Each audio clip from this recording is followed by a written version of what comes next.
드디어 선거가 얼마 남지 않기는 했나 봅니다. 집권 여당의 선거를 의식한 선심성 정책들이 곳곳에서 모락모락 피어오르고 있습니다.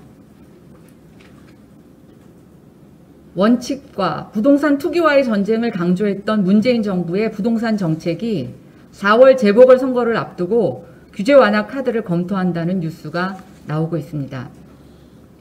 그 중에 하나가 다주택자 양도세 중과 유예 기간의 연장입니다.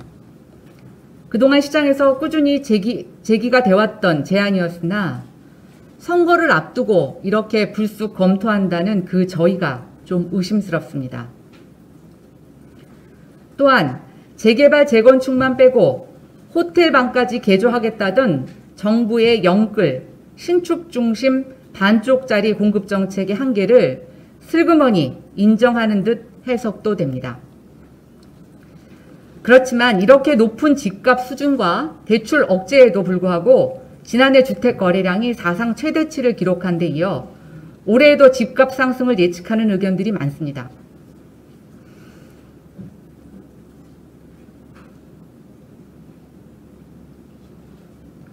당장 주택을 구매하려는 사람들에게 다주택자들이 내놓는 물량이 가뭄의 단비가 될 수 있을까요?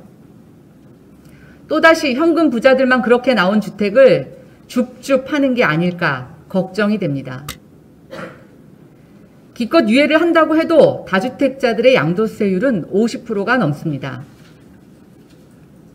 증여, 친지간 거래 등으로 이미 포트폴리오를 재구성한 사람들이 많았는데 추가 매물이 나오겠습니까? 혹여나 사람들 생각에는 다음 선거 때까지 버티면 이 중과가 또 감면되거나 아니면 그때는 폐지된다고 생각하지 않겠습니까? 가뜩이나 정부 정책에 대한 신뢰가 낮아 패닉 상태입니다.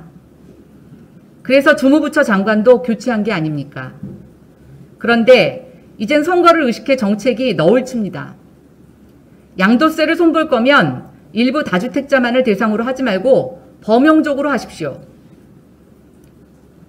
다른 자산과 비교해서 부동산만 중과를 왜 해야 하는지 스스로 물어봐야 합니다. 왜 그랬습니까?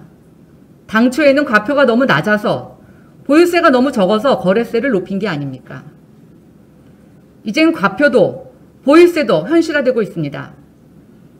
그렇다면 양도세를 포함한 거래세는 일부 다주택자에 대해서만 한시적으로 감면할 게 아니라 보편적으로 모두에게 감면하는 거래세 완화를 검토하는 것이 맞습니다. 지난 총선에서 민주당은 서울을 의식해 내던졌던 종부세 감면 카드를 기억해야 할 것입니다. 이번 재보궐선거에서 또다시 말로만 남발하는 부동산 정치 그만해 주실 것을 요청드립니다. 곧 발표된다는 변창흠표 공급 확대 정책에 대해서도 우려되는 점이 있어 말씀드리겠습니다. 지금 거론되는 역세권 고밀화는 미봉책일 뿐만 아니라 도시 전체의 공간 구조를 망치는 해악이 될 수 있습니다. 일본의 사례를 참고하셨다는데 정말 중요한 참고 사례는 빠져 있는 것 같습니다. 장관이 언급한 사례는 공공주도가 아니라 모두 민간이 주도하고 민간 참여가 활발했던 사업입니다. 아울러 우리 정부처럼 번갯불에 콩 볶듯 정책 실패를 땜빵하는 정책이 아니라 10년 이상 개발 주체와 주민들이 협의하고 머리를 맞댄 주민 참여 지역 상승 프로젝트였습니다. 지난주 긴급 현안 질의에서 야당 의원의 해외 백신 사례에 대한 질문에 정세균 총리께서 외국에 직접 물어봐라. 외국의 사례가 뭐가 중요하냐고 버럭 화를 내셨다는데 버럭 화를 내야 할 사람은 국민인 것 같습니다. 본인들 입맛에 따라 해외 사례를 가위질해서 편집하지 말고 해외 사례를 베끼려면 껍데기 말고 그 맥락을 그 지역 실정에 맞는 정책 내용과 참여자의 노력을 배우십시오. 재난지원금을 놓고 여당에서 전국민 지급이냐 선별적 지급이냐 갑을 논방이 한창입니다.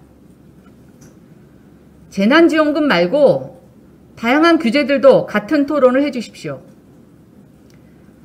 핀셋 규제, 징벌적 규제로 더 이상 시정은 안정되지 않습니다. 정부에 대해 정치에 따라 너울대는 정책의 불신만 더 키울 뿐입니다. 국민이 예측 가능할 수 있게 가장 큰 자산인 주택을 사고 파는데 운에 기대지 않게 일관성을 보여주십시오. 원칙주의자라는 문재인 대통령이 이끄는 문재인 정부의 대부분은 원칙은 고무줄이요, 오락가락이요, 아시타비입니다.